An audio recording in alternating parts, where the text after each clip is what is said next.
함께 만드는 언론 미디어 협동조합. 여기는 국민TV.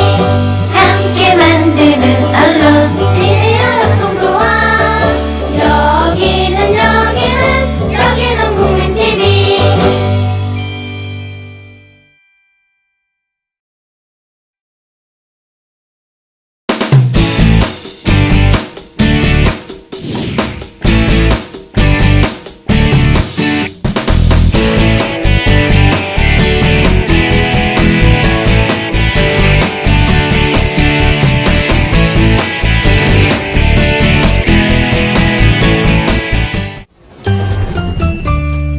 귀로만 듣던 국민TV의 팟캐스트를 이제 보이는 라디오로 시작합니다. 국민TV 광고를 모집합니다. 조합원과 비조합원 여러분, 자신이 속해 있는 기업과 사업체, 그리고 알리고 싶은 모든 것들 다 좋습니다. 광고를 원하시는 분은 신청해주세요. 홈페이지 kukmin.tv, 국민.tv 또는 지역번호 02-3144-0933번으로 연락주세요. 여러분의 많은 참여 바랍니다.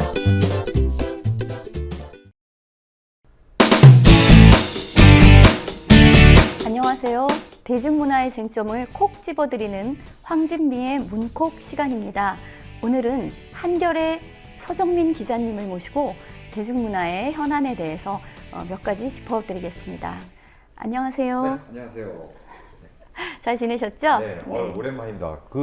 오랜만에 뵈니까 완전히 방송인으로 바뀌신 것 같아요. 제야 방송인이 됐습니다. 완전 네. 제대로 방송인이 되신 것 같습니다. 예. 오늘 나눌 이야기는요. 네. 예. 저는 요즘에 이제 어떤 쿡방 예. 관련된 이야기가 굉장한 쟁점이 되고 있지 그럼요. 그래서 않습니까? 쿡방을 빼놓고 뭐 얘기가 안 돼요, 어디든. 네. 근데 이제 쿡방이 단순히 많다, 이제 네. 이런 정도의 이야기에서 좀 더 이제 진전이 있는데요. 네. 최근에 이제 백종원, 또 황교익, 뭐 이런 두 사람은 도대체 뭘로 지금 백종원 대 황교익의 어떤 대결처럼 얘기가 되는 것이냐, 뭐 이런 이야기도 좀 해볼 수 있을 것 같고요. 네. 거기에 대해서 좀 도움 말씀을 좀 주셨으면 좋겠습니다. 뭐 도움 말이라기보다는 그냥 같이 한번 예, 수다를 예. 떨어보는. 예, 예. 네.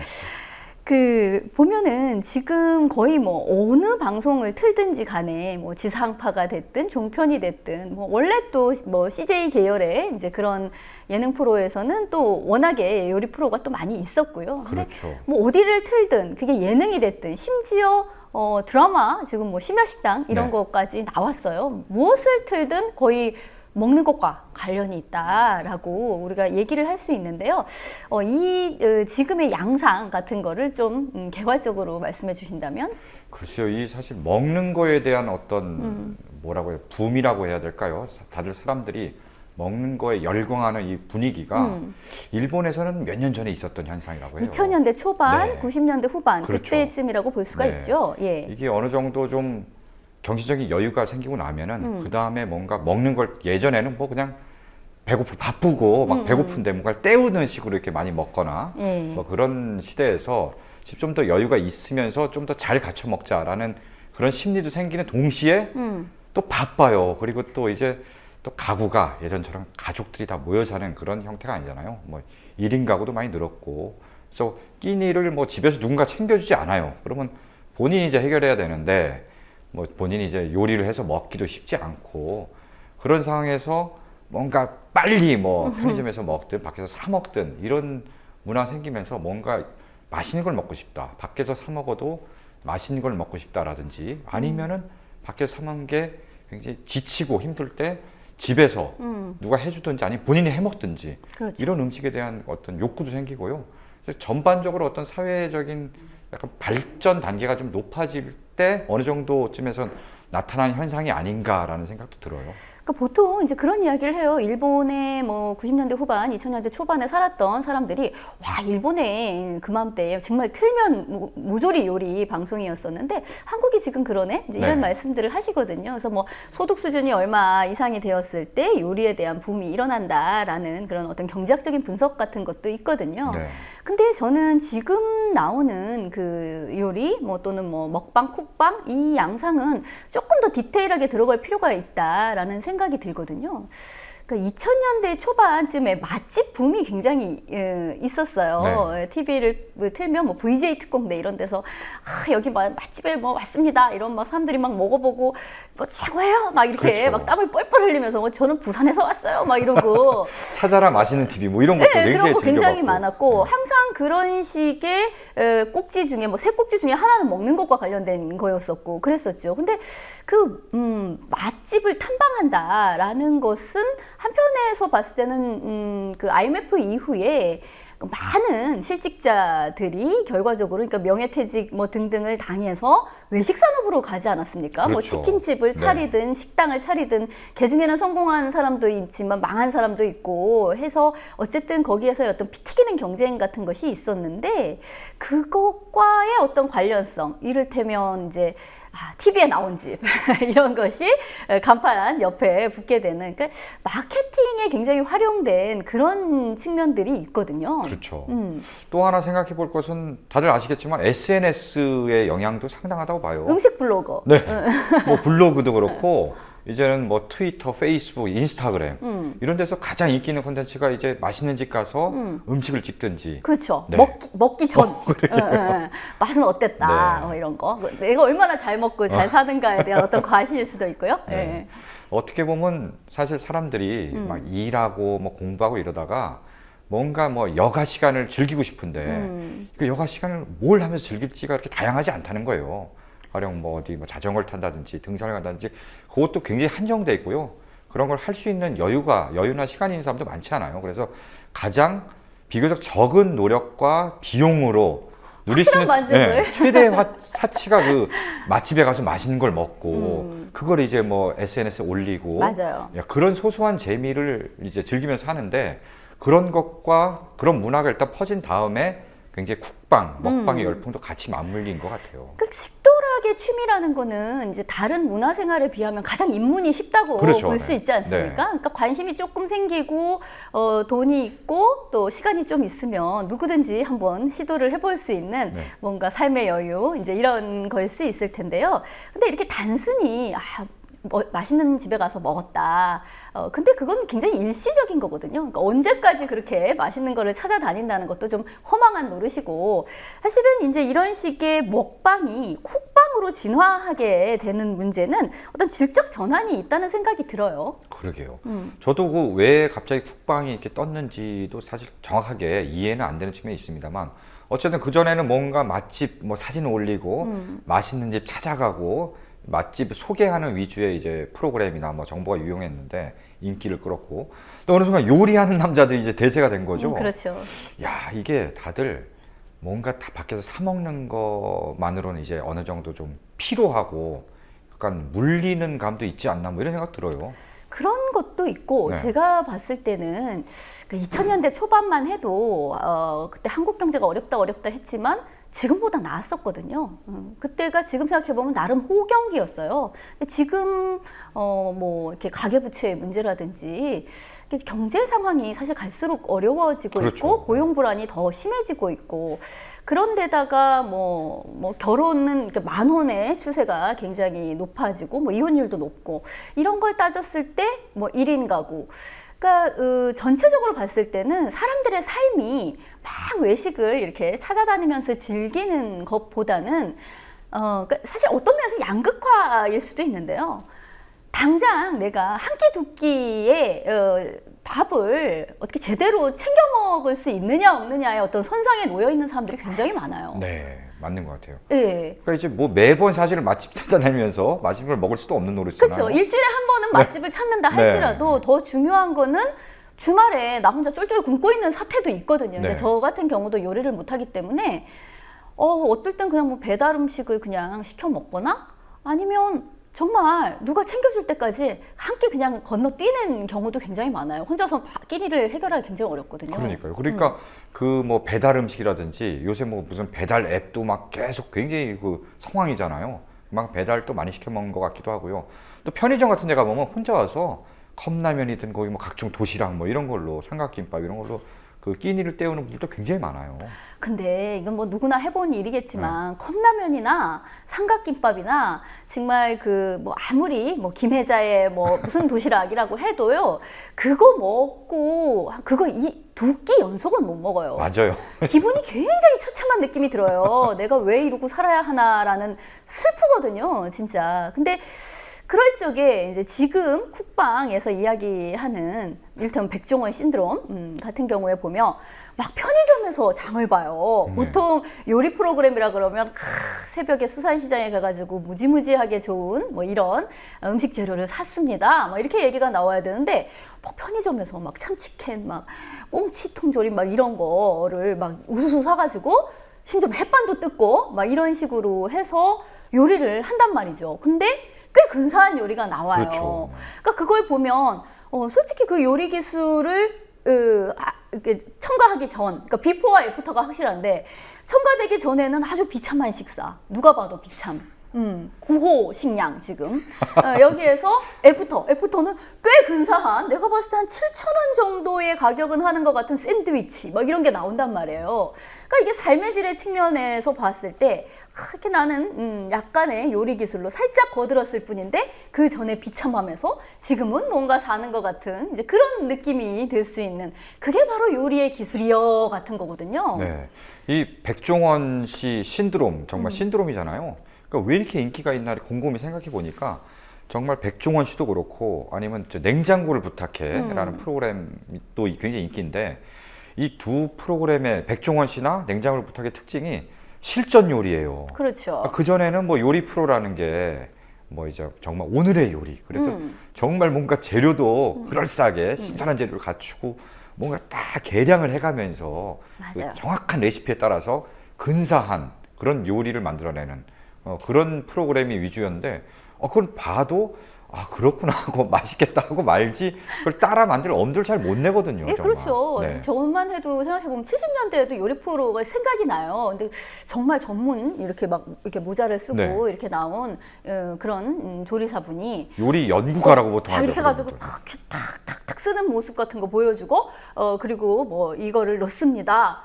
계량 스푼, 네. 계량 컵 이런 걸로.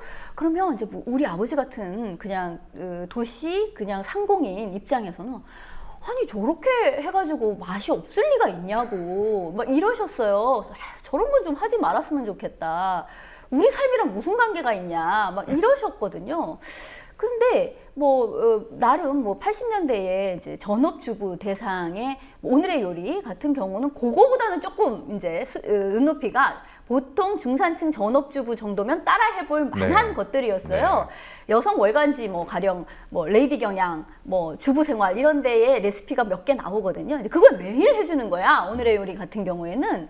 그래서 뭐 그때 인기 절정의 여배우가 또 옆에서 보조도 하고, 그래서 그거에 이제 동일시 되는 거잖아요. 네. 참한 그런 요리 연구가 이런 사람이 자 이렇게 뭐 무슨 모양으로 씁니다. 이렇게 뭐 보글보글 끓입니다. 뭐 행복해. 막 이제 이런 네. 거였잖아요. 근데 이제 생각해 보면 이제 그것은 뭐 매체의 변화, 뭐 그때는 지금처럼 뭐 블로거가 있는 것도 아니고 SNS가 있는 것도 아니고 거기서 가르쳐주면 나도 따라할 수 있겠다 이런 식으로 해서 전업주부들 사이에서는 굉장히 인기가 높았었어요. 그렇죠. 그 당시에는 또 타겟도 그냥 말 그대로 정확했어. 전업주부. 집에서 이제 다른 일 안 하고 남편 집에 있으면서. 출근하고 나면 네. 아침 방송에서 그거를 30분짜리로 딱 해주셨다고. 그렇죠. 네. 그래서 이제 뭐 저는 뭐 어쩌다가 그걸 보면 뭐 저렇게 나름 해보면 괜찮을 수도 있겠다. 근데 저기에 나오는 뭐 조리기구 이런 거는 우리 집에 없는데 저건 어떻게 해야 되나 이제 이런 생각을 했었다고요. 그렇죠. 근데 지금 백종원 씨 같은 경우는 종이컵을 쓴다고요. 네. 난 그것만 봐도 처음에 딱 놀랬어. 저러면 될 거예요. 종이컵은 다 누구나 있잖아요. 근데 그렇죠. 그리고 그거의 사이즈가 얼마인지는 딱 규격화되어 있는 거잖아요. 근데 저만큼 대중성을 중시하는 사람이구나. 라는 생각이 정말 들었어요. 그리고 뭐 생선 요리 같은 거 한다 그랬을 때, 생선 이거 어떻게 통조림까지 손질하나? 생각을 해. 통조림으로 하잖아요.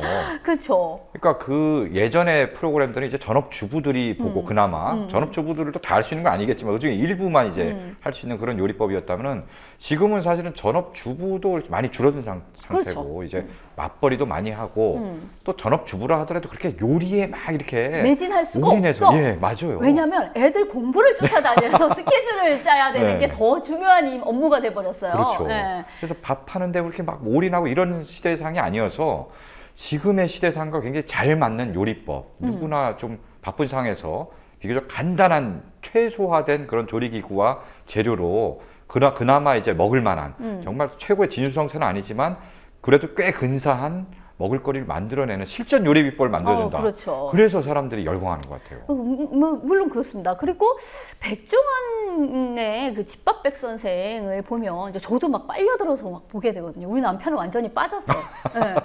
네. 그거로부터 정말 많은 것을 전수받아가지고 사람들 앞에서 막 해보이고 사랑받는 지금 요리사로 막 더욱더 거듭나고 있고 막 이렇거든요. 근데 보면 이제 여기에서의 특징이 이제 최근 뭐 삼시세끼에서의 차승원, 차준마 뭐 이런 네. 거 있었잖아요. 그 경향도 있고 또 그 앞서서는 뭐 아빠 어디가라든가 뭐 이런 데서도 남성이 요리하는 것이 그렇죠. 있었잖아요. 그러니까 아빠가 아이들에게 집에서 밥을 해준다. 슈퍼맨이 돌아왔다. 이제 이런 거 대표적인 거잖아요. 삼둥이에게 밥을 해서 아빠가 먹인다. 이런 거. 그러니까 남성이 요리를 한다. 그리고 이건 굉장히 이제 일상성. 뭐 고급 요리를 하는 게 아니라 내가 집에서 누구든지 따라 할 수 있는 이제 그런 요리를 선보인다. 뭐 이런 것이 굉장히 잘 맞아떨어진 가장 극대화된 그런 프로그램이라는 생각이 들어요.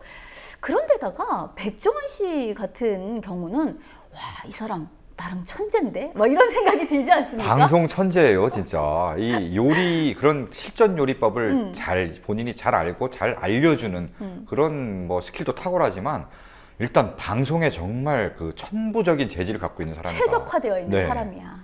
그러니까 1인 방송 굉장히 그 방송에 워낙 뭘 많이 했던 사람도요. 굉장히 긴장하는 모습 많이 봤잖아요. 그렇죠. 우리가 그 마이리틀 텔레비전에서 과거에 방송 스타였던 사람들조차도 막 이 옆에서 막 스크롤 이렇게 막 올라가고 금방 막 1대1 소통도 해야 되고 막 그것도 신경 쓰이고 막 어찌할 줄 몰라서 당황하는 모습 같은 것도 굉장히 많이 봤는데 그분은 처음 뭐 방송에 그다지 많이 하지 않는 사람치고 너무 노련한 거예요. 그러니까 뭔가 막 요리를 만들면서 그 할 네티즌들 하고. 막 글을 다 보면서 거기에 실시간으로 다 응대해주면서 거기서 또 재미를 뽑아내고 야, 심지어 어떻게... 김희 작가도 적당히 이렇게 출연시켜 가면서 네. 거의 그 판세를 네. 쥐었다 놨다 하지 않습니까? 그런데다가 저는 집밥 백 선생의 경우에는 그 선생이라는 부분도 굉장히 중요하다라는 생각이 들어요. 네. 이제 와, 저분은 어떤 교수법, 고급 교수법에 대해서 알고 있는 사람이야라는 생각이 들더라고요. 아, 그래요? 네. 그러니까 우리가요 보통 암기 주입식 교육에 굉장히 익숙하잖아요. 뭐 서한샘, 뭐 자 여러분 밑줄 짝 뭐 이런 거 이제 그렇죠. 학원에서의 강의 같은 거에 되게 익숙한데 사실 그렇게 하면은요 내 몸에 요리가 있지는 않아요. 원래 수학도 풀어본 사람이 푸는 거지 선생 강의만 열심히 들은 사람은 이게 문제를 못 풀거든요. 네. 근데 그거나 마찬가지고 요리는 더욱 그러한 거일 텐데 그 사람 같은 경우 처음에 이러잖아요. 이렇게 팁만 딱 주고 상상을 해봐라. 상상을 해보라고 그러고 그냥 다 해보라 그래. 그럼 처음엔 되게 막연해 하잖아요. 이 사람들이 뭐 아무것도 모르는데 나더러 뭘 해보라는 네. 거야? 라고 하는데 어쨌든 뭐 대충 해. 네. 일단은. 근데 하면서 내가 뭐가 잘못되고 뭐가 뭐 잘 됐는지 같은 거를 바로 빨간펜 선생님처럼 네. 나타나서 이거는 어떻고 저건 어떻다라고 바로 평가를 해주잖아요. 근데 이게 사실은 1대1 교수법이 되는 거거든요. 그렇군요. 개인 첨삭지도네요. 그렇죠. 진짜. 개인 첨삭지. 완전히 이 사람이 무엇을 알고 있고 무엇을 모르고 있는가를 정확히 아는 수준에서 조언이 들어가게 되는 거고 그리고 이제 마지막에 시범 자기가 이제 고급 기술 그러니까 기초부터 고급까지를 쫙 해서 보여주잖아요. 그러면 해본 사람의 입장에서 그런 게 정말 스펀지처럼 쏙쏙 들어오는 거죠. 근데 해보지 않은 상태에서 어떤 사람이 굉장히 잘하는 걸 그냥 보면 일리가 있군.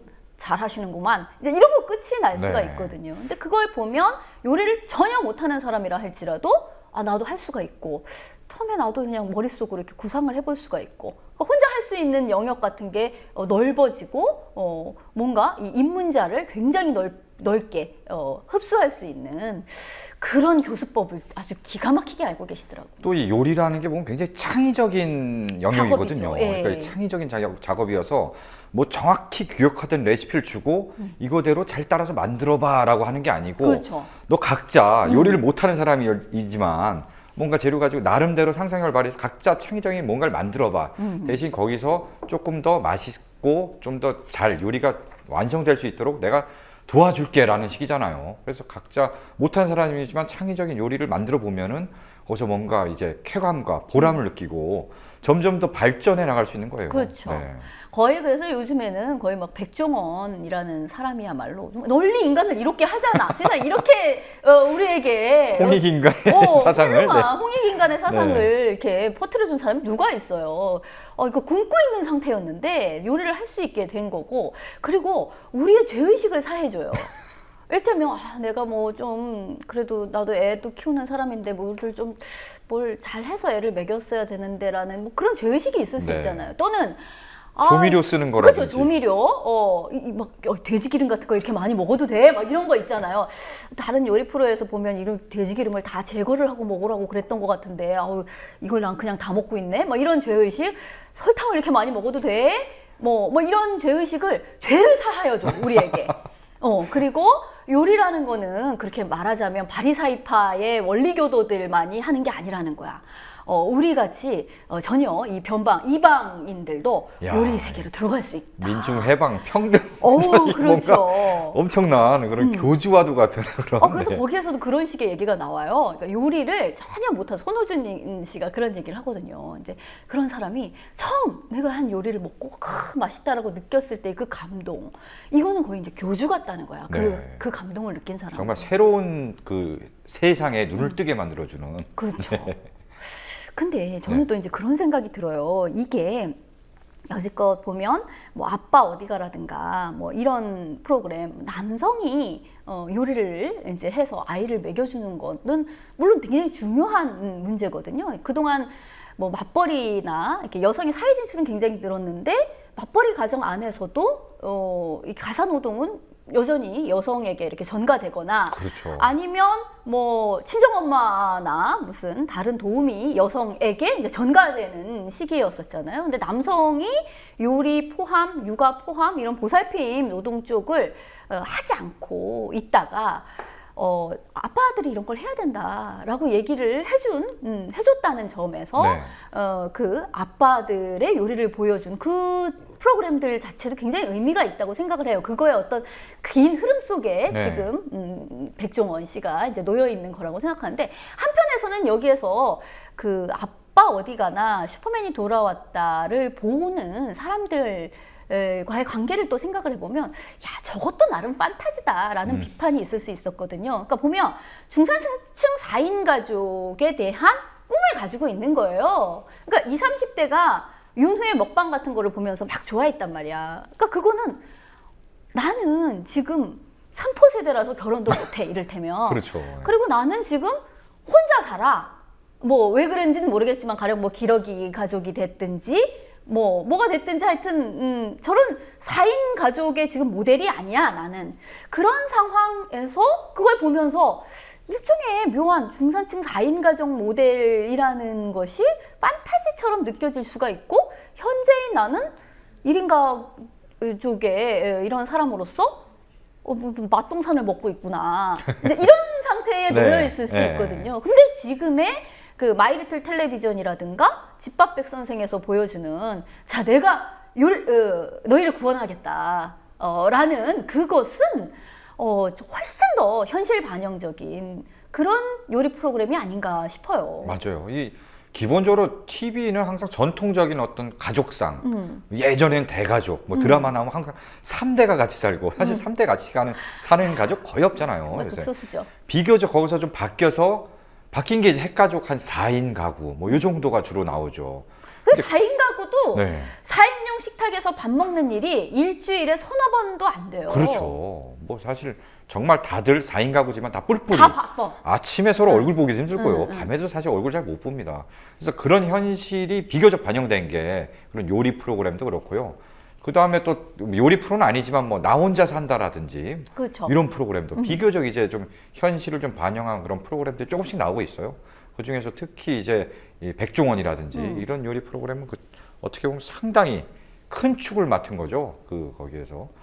그래서 이게 이렇게 신드롬이 나는데 한편에서는 또 거기 또 문제 제기도 있잖아요. 문제 제기가 있었죠. 네. 근데 뭐 문제 제기를 어떤 쪽에서는 야 저거 보세요. CJ에서 하는 방송이고 CJ는 대표적으로 제일제당이 CJ가 된 거잖아요. 그렇죠. 그러니까 음식 재료를 파는 이제 음식 그런 거고 백종원 씨는 사실은 정식으로 요리를 배운 뭐 요리 연구가나 셰프가 아니라 요리 사업가지 않습니까? 네. 굉장히 많은 그런 체인점을 가지고 있는 요리 사업가이고, 그러니까 그런 것과의 관계를 이제 보면서 저 일종의 어떤 마케팅이 아니냐. 이제 이렇게 보시는 분들도 계셨고요.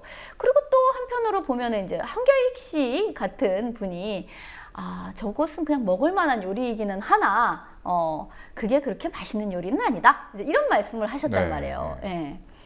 또 이런 얘기도 하더라고요. 요리 쪽을 좀 오래 뭐 그쪽 관련 글을 쓰거나 뭐 이런 분들의 얘기는 저렇게 설탕을 많이 넣고 조미료를 많이 넣으면은 맛은 있다. 근데 그게 건강에는 분명히 안 좋은 측면이 있고 저런 요리만 계속 강조되다 보면은 결국은 건강한 뭔가 신선한 재료와 약간 유기농, 뭐 건강한 비교적 설탕과 이런 것을 덜 쓰고 만드는 요리의 길을 추구하는 사람들의 어떤 가치가 너무 무시되는 거 아니냐. 뭐 물론 그럴 수 네. 있어요. 저는 이제 황교익 씨가 이제 처음에 그 얘기를 했을 때, 그러니까 황교익 씨는 그 지금 수요미식회에 나와서 어떤 음식의 유래라든지 이런 거에 대해서 상당히 해박한 지식을 보여주시는 분인데요. 근데 이제 처음에 저는 이제 누가 그런 이야기를 했다는 건지를 잘 모르는 상태에서 백종원의 요리는 뭐 별로다, 별로 고급도 아니고 먹을 만한 음식이긴 하지만 맛있는 음식은 아니다. 라고 누가 얘기를 했다고 해서 네. 이제 저는 그 얘기를 듣고는 아니 세상에 그걸 누가 모른대? 누가 백종원의 요리를 본인 스스로도 고급지다라는 이야기를 하지 않고, 그러니까 백종원이라는 사람이 고급을 추구했다고 하면 얼마든지 고급을 추구할 수 있는 사람이잖아요. 뭐 그 한식 대첩에 나왔을 때 뭐 그 사람은 굉장히 요리에 대해서 많이 알고 있는 사람이고, 네. 근데 그런 사람이 지금 눈높이를 대중에게 맞춰가지고 이것이 뭐 고급지지도 않고 그렇다고 건강식도 아니지만 꽤 먹을 만한 맛이 있는 음식을 추구한다라는 그 기본 정신을 우리가 다 동의하는 상태에서 저것을 보는 건데, 아니 왜 누가 그렇게 하나마나한 소리를 했대? 라고 이제 저는 그렇게 들었어요. 네. 그런데다가 그것과는 또 별개로 이렇게 실시간 그 이름으로 황교익 씨가 뜨는데 나는 이제 그거를 황교안으로 본 거야. 보고 드디어 황교안이 무슨 사고를 쳤구나 막 이러면서 막 클릭을 해서 봤지. 황교안이 도대체 무슨 사고를 쳤어? 막 반가워서. 그때 그게 그 사람이 한 이야기였다는 거예요. 그래서 근데 이제 그분은 우리가 이제 보통 제가 처음 생각한 것처럼 단순히 나의 입맛, 나의 입맛은 고급인데 그 고급 입맛에 백종원의 음식은 뭐 충족되지가 않는다 수준의 이제 그런 이야기를 하고 있는 것은 아니었어요. 네. 그러니까 황교익 씨 같은 분은 누구보다도 사실은 음식이 그 맺고 있는 어떤 사회적 관계 같은 것을 중시하고 음식의 어떤 정치 사회적인 맥락 같은 것을 따지는 분이기 때문에 어떤 면에서는 지금과 같은 백종원 음식으로 대표되는 이렇게 돈도 없고 시간도 없어서 우리는 그것에 입맛을 들여서 살 수밖에 없는 이러한 노동자들의 비참한 식생활을 좀 더 고양시키는 방식으로 우리가 그런 복지를 추구하고 주장해야 된다라는 네. 이제 그런 입장이시더라고요. 그래서 약간 그 맥락이 서로 다른 것 같아요. 그래서 두 분의 백종원과 이제 황교익 씨 두 분이 뭔가 추구한 철학이 뭐 음식에 대한 철학이 완전히 달라서 서로 뭐 네가 옳고 뭐 내가 옳고 네가 그러다 뭐 이렇게 하는 게 아니라 약간 지향하고자 하는 포인트가 좀 다른 것 같아요. 그리고 대중들도 분명히 백종원 씨에게 열광하는 포인트가 있는 거고 또 황교익 씨가 추구하는 그 방향도 저는 나름 또 그것도 일견 좀 이해가 되거든요.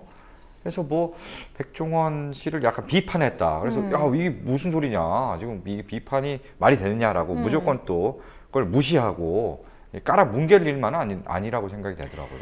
근데 이제 황교익 씨가 이야기하고 있는 이를테면 우리가 좀 나은 식생활을 추구해야 된다. 그러니까 이 사람이 말하는 나은 식생활은 어쨌든 재료의 맛을 살려야 된다는 것이고, 재료의 맛을 살리면서 지금처럼 이렇게 양념을 세게 하지 않는. 근데 그러려면 재료가 좋아야 되거든. 네. 그러면 결국 뭐 유기농, 뭐 이런 친환경, 이제 이런 식의 식재료를 우리가 추구해야 되면 그것과 관련돼서 사회 전반에 대한 어떤 배치나 조정이 달라져야 된다라는 그런 이야기거든요. 근데 그거는 저는 참 옳은 말씀이라고 생각해요. 우리가 쉽사리 이 웰빙의 권리를 그렇게 포기하면 안 돼. 우리가 2000년대 초반까지만 해도 웰빙 했었거든요. 근데 지금은 어느새 뭐 이렇게 서바이벌, 막 생존, 막 그렇죠. 이러고 있는 걸 네. 보면 이만큼 삶이 추락했구나라는 걸 우리가 좀 생각을 해봐야 되고, 이게 잘 먹고 잘 사는 것도 하나의 권리다. 우리에게 건강식을 달라. 네. 라고 이야기하는 것도 굉장히 중요한 이야기라고 생각을 해요. 근데 저는 황교익 씨의 그런 주장은 다 받아들이면서도 이분이 뭔가 포인트를 놓치고 있는 게 있구나라고 생각되는 문제가 있는데요. 성차의 문제에 대해서는 이분이 좀 생각을 안 하시는 게 아닌가라는 생각이 들었어요. 그러니까 뭐 이분이 이제 이런 식의 이야기를 했어요. 백종원은 일테면 대체 엄마이다. 또는 이렇게 백종원의 음식에 열광을 하는 것은 요즘 젊은 세대들이 이렇게 엄마로부터 제대로 된 요리와 뭐 맛 이런 것에 대한 교육을 못 받아서 그런 것이다. 왜냐하면 그 엄마들이 일테면 맞벌이 1세대였다. 이제 이런 식의 네. 이야기를 하셨거든요. 그런 칼럼을 썼죠. 네, 신문에. 네, 그런 칼럼을 썼는데 저는요 그 말은 조금 이해가 잘 되지 않아요. 저도 그래요. 네, 왜냐하면 글쎄요 과거 세대에 남자 여자 할 것 없이 다 그러면 우리가 요리를 배웠나요? 우리 엄마들로부터? 그렇지 저도 않죠. 못 받았고요. 예, 제 주위에 그렇게 엄마로부터 음식을 배웠다는 남녀를 본 적이 별로 없습니다. 저도 그렇고요. 저도 저희 어머니가 이제 주부셨는데 네. 뭐 그런 걸 배운 기억은 전혀 없습니다. 그리고 이거 물론 그게 꼭 요리를 배운다기보다 이제 입맛의 전수 이제 이런 것도 포함된 이야기일 거예요. 그러니까 이분은 또 이런 얘기도 하셨거든요. 적어도 한 7세 때까지는 엄마들이 아이에게 좋은 음식이 무엇인가라는 것을 이제 입맛에 대한 트레이닝을 시키는 이제 것이 우리가 추구돼야 된다. 이런 얘기를 또 하셨어요. 근데 글쎄 다 좋은 이야기일 수는 있는데요. 이게 지금 백종원 신드롬이 가지고 있는 그 문제에서의 어떤 성차적인 지점을 너무 탈각시킨 것이 아닌가 그렇죠. 싶은 거죠. 사실 백종원 그 신드롬에서 중요한 거는 엄마나 아내에게 의존하던 그러니까 그 윤상 씨 같은 사람이 네. 엄마가 해주던 밥을 먹고 살다가 또 아내가 이제 있을 때 같이 이렇게 먹고 하던 거로부터 이렇게 떠나 있을 때 정말 너무 아주 푸어한 식단을 이렇게 가지고 있다가 내가 해보니까 나도 되고 나도 맛있다. 뭐 이거를 지금 느끼고 있는 거잖아요. 그렇죠. 거기엔 남자 여자의 구분도 없는 것 같아요. 그러니까 누구든 네. 입 있는 사람은 요리도 할 줄 그렇죠. 있어야 된다 네. 이 얘기인 거잖아요. 네. 사실 그리고 뭐- 거기에서 간증이 쏟아져 나오는 맞아요. 거고. 그리고 예. 또 무슨 해주는 요리가 결국 그렇게 자기가 만든 요리에서 뭐 엄마의 손맛을 느꼈다는 이런 거는 아니거든요. 그냥 정말 자기가 할 수 있는 거를 최소한의 어떤 재료와 시간과 노력으로 뭔가 만들어 먹는다는 약간 서바이벌의 개념이지. 그렇죠. 이게 무슨 엄마의 그 손맛 그리워요 뭐 백종원 씨가 엄마 같아 이래서 좋아하는 거 아니거든요. 그거는 아니라는 생각이 들고 여전히 이제 황교익 씨 같은 경우에는 우리가 이제 좀 더 나은 사회로 갔을 때의 그 이상을 어떻게 잡고 있는가라는 생각을 해보면 역시 한 4인 가족 기준에 그러니까 노동자들의 삶의 질이 높아지는데 그러니까 높아졌을 때의 그 삶이 뭔가 엄마가 아이에게 밥을 해주고 입맛을 전수시켜주고 하는 식의 어떤 4인 가족 기준을 생각하고 있는 게 아닌가. 우리가 다 이렇게 너무 헐벗고 굶주린 채로 살고 있는데 좀 더 나은 세계로 갔을 때는 4인 가족 기준의 어떤 그런 것을 유토피아를 복원해야 한다라는 그런 생각이 있는 것이 아닌가라는 생각이 들어서 네. 저는 그거는 어떤 성차적 관점에서 너무 그러니까 지금의 현실을 너무 반영하지 못하고 있는 게 아닌가라는 생각이 들어요. 네. 저는 그게 또 복원해야 할 유토피아라고 생각하지도 않고요. 네, 그게 4인 가족, 그러니까 누군가가 뭐 엄마가 뭔가를 음식에 대한 뭐 교육을 하고 전수받고 약간 이런 쪽에 방점을 둬서 그렇지, 저는 이런 생각은 들어요. 이제 백종원 씨의 어떤 요리법이 지금 현재 굉장히 팍팍하고 힘든 이 상황에서 어떻게 보면 가장 어떤 차선책이 될 수 있는 거잖아요. 그렇죠. 네, 그런 상황인 거고, 사실 근데 여기에 만족하면 안 되는 거잖아요. 지금 현실에서는 이게 굉장히 유용하고 우리가 굉장히 즐겁게 받아들이고 이걸 아주 유용하게 활용하고 있지만, 결국은 굉장히 좀 여유롭게 더 가서 시간과 어떤 돈과 이런 게 여유가 훨씬 많이 생겨서 퇴근하고 그냥 후다닥 그냥 대충 만들어서 막 먹고 또 뭐 일하러 간다든지 뭐 이런 게 아니고, 뭔가 요리 하나하나 잘 고르고 정성을 들여 좀 더 시간과 공을 들여서 만들어서 먹는 게 굉장히 좋은 취미일 수 있거든요. 좋은 즐거움일 수 있거든요. 우리나라의 뭐 중산층의 기준이 뭐냐? 그럼 뭐 아파트 30평 이상을 부채 없이 가지고 있고 뭐 등등이 있잖아요. 근데 프랑스 뭐에서의 어떤 언론사가 뽑은 그 뭐 무슨 기준에 의하면 자기만의 요리법을 가지고 있다, 이런 것도 네. 있더라고요. 나 그거 보고 되게 놀랬어. 네. 오, 나는 프랑스가 뭐 완전 그지인데 막 이런 생각이 들었단 말이에요. 그래서 자기만의 요리법을 그럼 프랑스의 중산층들은 가지고 있나 보다, 뭐 대단하구나 이런 생각이 들었는데, 사실 우리가 꿈꿔야 되는 어떤 웰빙이기도 하고 저녁이 있는 삶이기도 하고, 그렇죠. 이제 그거는 결국 그런 모습일 것이다라는 네. 생각이 들어요. 근데 황교익 씨가 주장하는 것처럼 여전히 엄마 혹은 아내가 이제 그러한 역할을 담당하는 것과는 좀 우리가 시선의 거리를 둬야 되겠다. 그렇죠. 네. 그런 생각이 들고요. 근데 네. 한편으로는 지금까지 너무 맛집 탐방만 있었지 본격적인 음식 평론은 참 없었구나. 그렇죠. 라는 생각이 들거든요. 네. 그러니까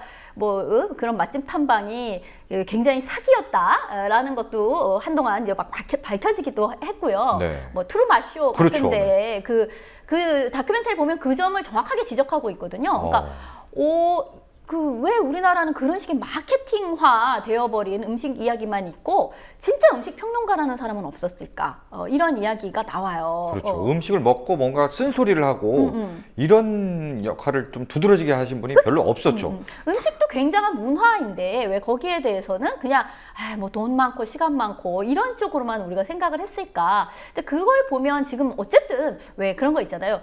조기 축구처럼 이렇게 축구를 한 사람이 많아지면 축구 이걸 보면서 그냥 안 보잖아요. 자기가 한 번이라도 개발망정 공을 차본 사람일수록 그렇죠. 막 말이 많잖아요. 저걸 왜 저렇게 패스를 말이야 일로 해야지 막 그지같이 하냐. 네. 막 다 해설가잖아. 마치 그것처럼 이 요리에 해본 사람, 몸을 적셔본 사람이 많을수록에 결과적으로는 음식 평론이 실제로 불을 붙을 수 있는, 다 이제 입 가진 사람이 또 한마디씩 해볼 수 있는 거야. 네. 저기다 저런 걸 재료를 쓰면 안 되는데 라든가, 본격적인 어떤 요리 평론의 시대가 지금부터 이제 열릴 수 있는 지금이 딱 그 시점이 아닌가라는 생각도 들어요. 맞아요. 정말 제대로 된 음식 평론, 음식 평론가라는 타이틀을 달고 활동하는 분도 황교익 씨나 몇몇 분들을 빼고는 별로 없었거든요. 그리고 이제 온라인에서 존재하는 뭐 소위 말하는 이제 맛집 블로거라든지 이런 사람들은 거의 뭐 굉장히 표피적인 그렇죠. 홍보성 위주의 이 그렇죠. 글들만 주로 올리고. 그 평론이 살아야 또 그 네. 산업도 더 맞아요. 심화될 수 있는 거죠. 저도 어쨌든 영화 평론을 하는 입장인데, 이제 평론이 있어야 어떤 영화가 또 좋다 나쁘다 이제 이런 얘기를 짚을 수가 있어야 되는 거죠. 그냥 계속 영화 홍보, 마케팅만 있는 상태와 그 평론이 있다 없다, 이건 굉장히 큰 차이가 있는 거니까요. 네. 어쨌든 음식과 관련된 어떤 담론은 계속 뭐 백종원 신드롬에 대한 뭐 분석이라든지 아니면 그 반대편의 어떤 가치에 대한 강조라든지 그런 얘기들은 계속 좀 끊임없이 좀 나와줬으면 좋겠어요. 예, 오늘 그 뭐 먹방 콕방에 관한 이야기는 뭐 여기까지 정도로 줄이고요. 이것만 우리가 이슈가 있는 게 아니지 않습니까? 그렇죠. 네. 저는 최근에 있었던 얘기 중에 좀 해볼 만한 것이, 우리나라에도 동성 결혼과 관련되어서요, 지금 재판이 진행 중이에요. 네. 예.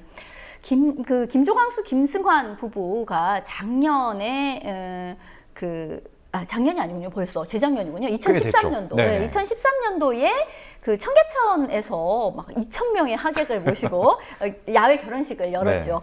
열었죠. 그리고 나서 그해 12월에 세계 인권의 날에 그 혼인신고서를 냈습니다. 서대문 구청에다가요.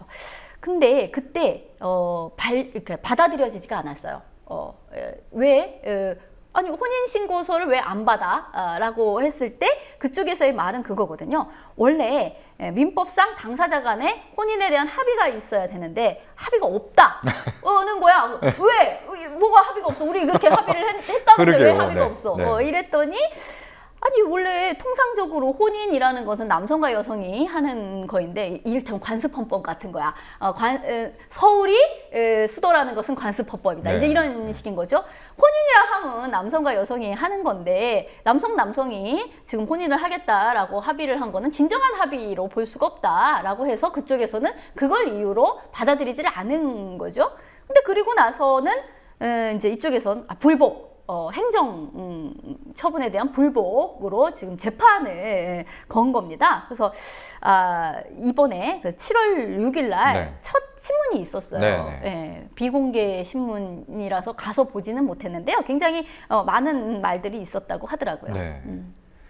저는 일단 반대하는 그 논리 자체가 완전 궤변 중에 궤변 같아요. 그게 그래서 합의가 아니다. 그래서 받아들일 수 없다라는 게. 보면은요, 네. 원래 이제 이쪽에서는 뭐 헌법까지 거들먹거리지는 않았는데 헌법에 보면요 혼인에 대한 그 이야기가 있습니다. 36조 1항에 혼인과 가족 생활은 개인의 존엄과 양성의 평등을 기초로 성립되고 유지되어야 하며 국가는 이를 보장한다라는 말이 있어요.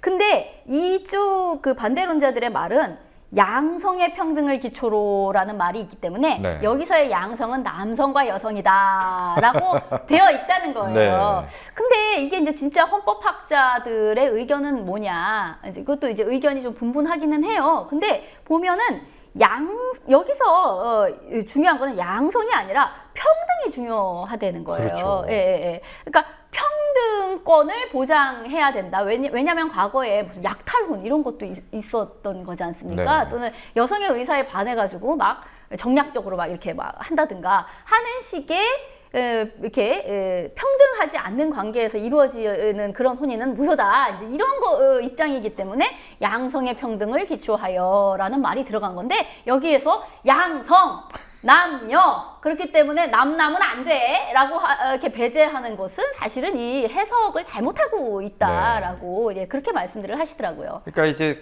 손가락이 달을 가리키는데 달을 바라보지 않고 손가락 그걸 보고 거봐다 이거지 않느냐라고 하는 꼴 같아요. 원래 그 법을 만들어진 취지를 생각하고 해석을 해야 되는데 문구 하나하나에 집착해서 그게 양성이라고 해서 뭐 그 당시에는 뭐 양성의 결혼이 일반적이었으니까 그렇게 표현을 했던 걸 두고 거봐라 양성이니까 무조건 남자랑 여자랑 결혼해야 된다라는 해석이 이게 정말 그 헌법을 공부하는 사람들이라면은 뭐 일반적인 시민도 이제 알 수 있는 것들을 이렇게 좀 명확하게 해석해야 되지 않을까라는 생각이 듭니다. 그래서 이제 보면 6월 26일이었나요? 그 미국에서 미국 대법원이 연방 차원에서 그 동성호혼에 대해서 합법을 이렇게 판결을 내렸는데 거기에서 보면 굉장히 감동적이에요. 그 판결문이. 근데 저는 그게 무슨 막 개인의 자유를 되게 강조하는 이야기일 줄 알았더니 그게 아니라 혼인의 신성함을 막 강조하는 그런 이야기이더라고요. 그런데다가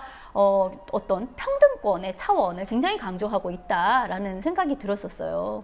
그리고 이제 이런 질문을 하시는 분들도 많더라고요. 결혼 그까이 거 해보니 좋지도 않은데 도대체 왜 그렇게 결혼을 하려고 그 난리들이래?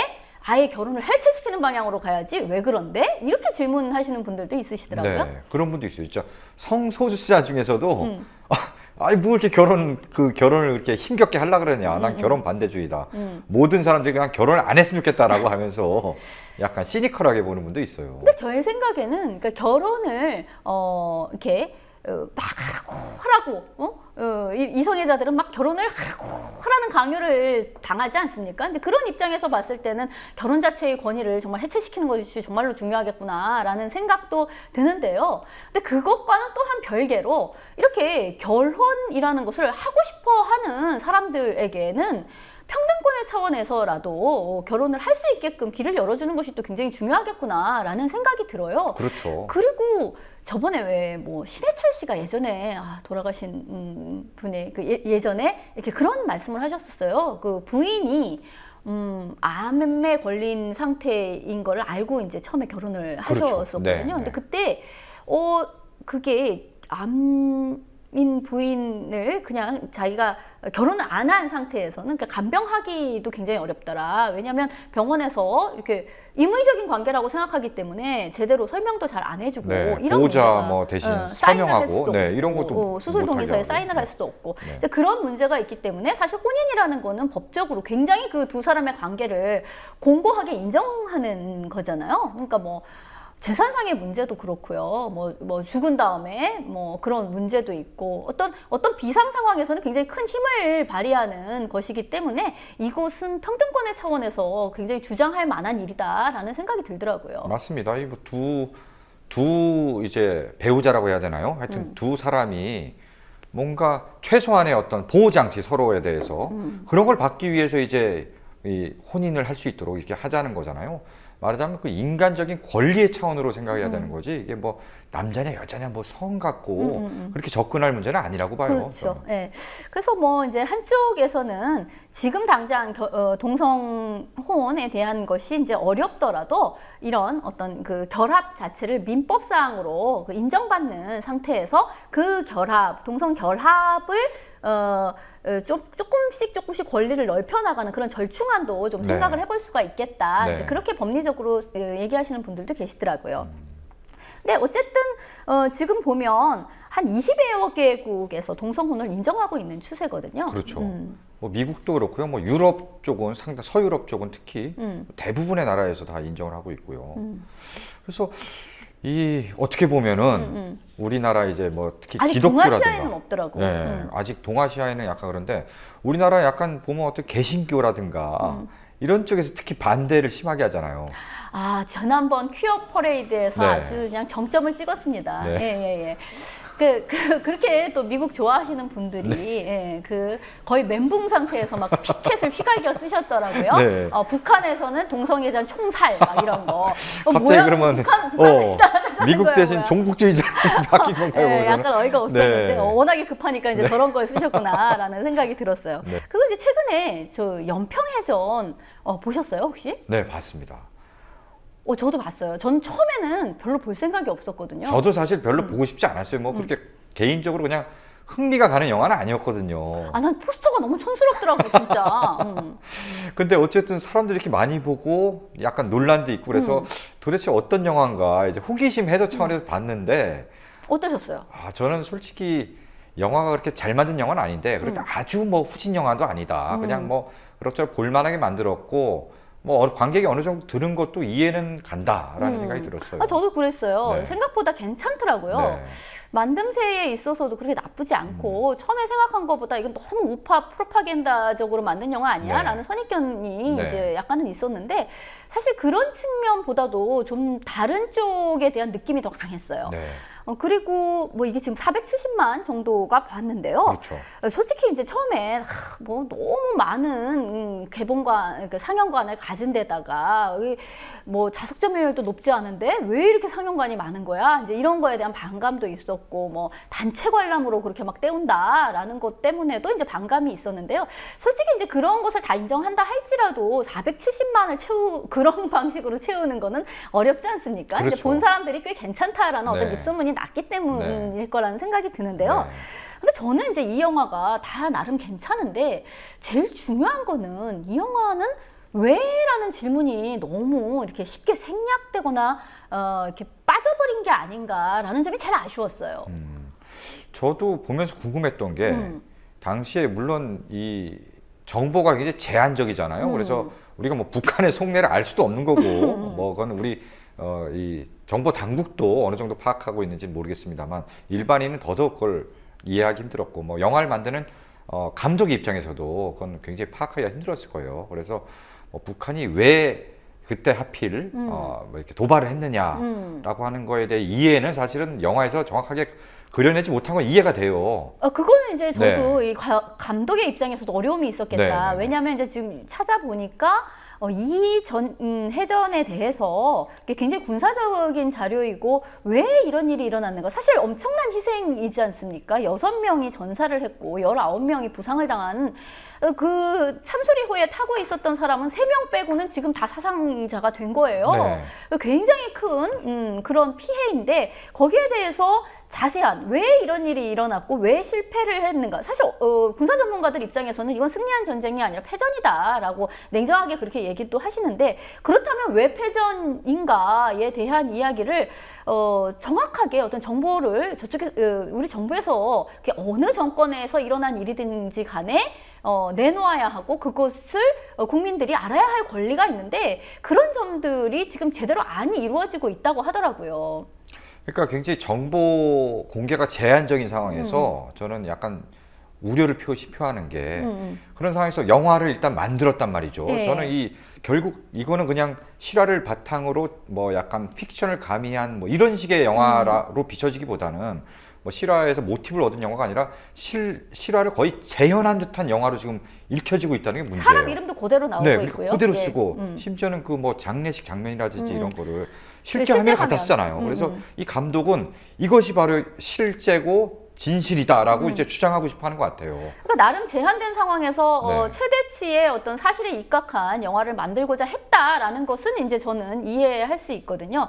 근데 이제 그 왜라는 대목에 있어서 사실 뭐 제1연평해전이 남한 쪽에서 어쨌든 승전을 한 거였고 북한은 거의 괴멸되다시피 했었던 거니까 3년 전에 있었던 제1연평해전에 대한 보복으로 내려온 것이다. 뭐 아주 단순하게 얘기하면 이제 그렇게도 얘기를 할 수 있는데 사실 영화에서는 그 대목에 대해서도 이렇게 제1연평해전 이야기는 거의 안 나와요. 그렇죠. 그런 상황에서 이제 얘기를 그리다 보니까 북한은 뭔지 너무나 호전적이야. 이유도 없어. 하여튼 굉장히 호전적이고 물론 북한이 안 호전적이라는 이야기는 아니에요. 근데 거기에도 어떤 맥락이 있어줘야 할 텐데 이제 그렇고요. 그리고 왜 남한 쪽에서는 저렇게 경계와 어떤 정보 취합에 있어서 실패했는가라는 것도 짚을만 한데 그런 대목은 또 자세히 안 나오거든요. 네. 그러니까 이 영화는 어떻게 보면 굉장히 안전한 방식으로 나간 거예요. 그 배에 탔던 병사들. 그 네, 입장에서. 그냥 굉장히 앞에 휴머니즘적인 뭔가 그런 것들을 막 보여주고 결국 이 안타까운 누군가의 아들, 딸과 이런 사람들이 누군가의 아빠가 결국 가서 희생당했다. 굉장히 무참하게 희생당했다라고 해서 그 사람들을 동정하고 그래서 분노하게 만드는데 결국은 역점을 둔 영화가 돼버렸어요. 그러다 보니까 뭔가 약간 다른 걸 다 떠나서 영화 자체가 굉장히 평면적이 돼버렸죠. 그런 면은 있죠. 네, 한 명 한 명의 캐릭터를 어쨌든 나중에 분노하고 슬퍼하게 만들려고 굉장히 평면적인 인물로 그리고 그래서 너무 이게 뻔히 보이는 거예요. 영화가 그 단선 어떻게 나갈지가 뻔히 보여서 정말 좀 더 입체적이고 잘 만들어진 영화로 보기 힘들지만 어쨌든 감독의 어떤 의도는 적중을 한 거예요. 그걸 보고 상당히 많은 관객들이 공감을 하고 눈물을 흘리고 안타까워하고 있죠. 이 영화는 이제 그러면서도 이렇게 마지막에 이렇게 대통령이 월드컵 폐막식을 이제 관람하러 폐막식과 결승전을 관람하러 일본을 갔던 문제라든지 금강산 관광이 차질 없이 진행된다든지 하는 것까지를 포함해서 굉장한 어떤 섭섭함 같은 것을 드러내고 있거든요. 근데 제 생각에도 거기에서 희생된 사람의 입장이라면 참 억울하기도 하고 섭섭하기도 했을 것 그렇죠. 같아요. 네. 예.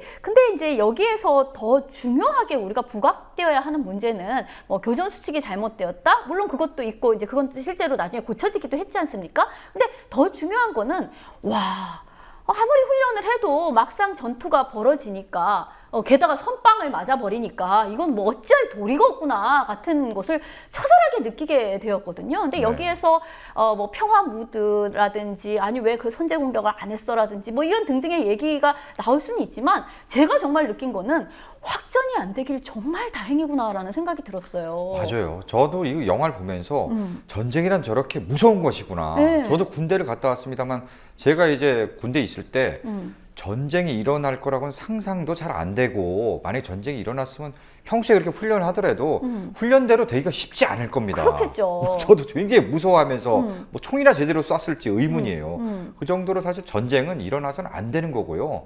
그래서 이 영화가 기본적으로 전쟁의 어떤 참혹함, 저렇게 누군가의 아들, 딸, 아버지가 너무 어이없잖아, 네, 진짜. 저렇게 어이없이 뭐 희생당하지 않아야 된다. 그렇죠. 저런 일이 반복되지 않아야 된다라는 반전 메시지로 결국은 연결이 되면은 이 영화로서의 어떤 가치가 훨씬 더 높아질 텐데, 문제는 그런 걸 잘 보여주는 듯 하다가 막판에 살짝 이제 그런 약간 몇몇 장치를 통해서 이 책임을 교묘하게 뭐 정권이라든지 뭐 대통령이라든지 정권의 뭐 교전 수식이라든지 이런 굉장히 그런 걸로 돌리는데 약간 주안점을 둔 것 같아요. 감독도 분명히 그건 의도는 있었을 겁니다.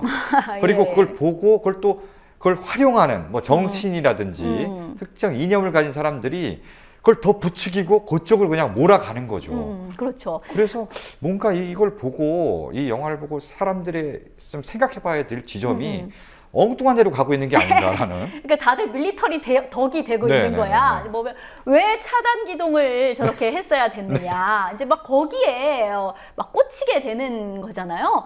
사실 뭐 보면 전술상의 허점이 너무 많고 실패한 작전이라는 거는 보여요. 그리고 누가 차단 기동을 명령했느냐 같은 것도 뭐 정보를 밝혀야 된다는 차원에선 좀 더 얘기가 들어가 줘야 되는 건 맞죠. 하지만 우리가 전부 다 밀리터리 덕이 될 필요는 없다 치고, 더 중요한 메시지는 그나마 확전이 되지 않고 저기서 돌아가신 6명도 너무 안타까운 죽음인데, 그 6명이 60명이 됐으면 과연 어떻게 됐을 것인가 라는 것을 생각해 보면 그래도 정말 평화가 소중하구나 라는 생각을, 저는 이제 그런 감동을 얻었어요. 네, 가령 이런 상상도 해봅니다.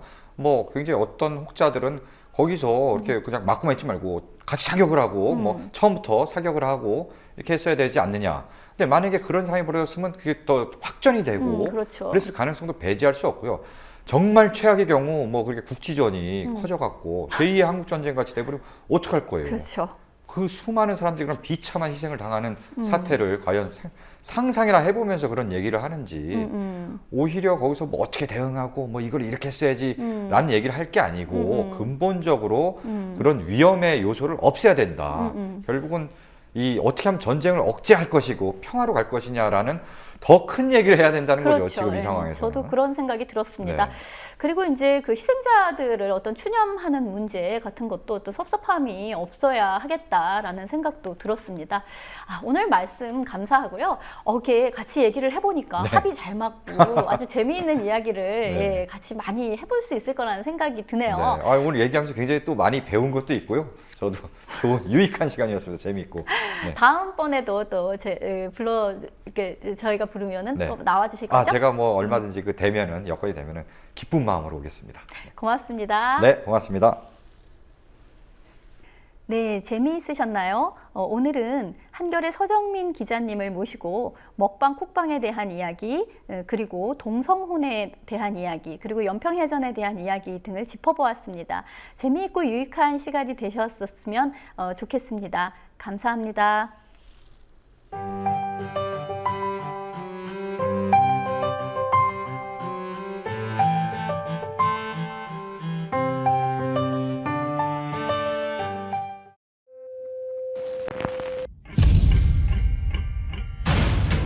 Give me the song and I'll sing it like I mean it.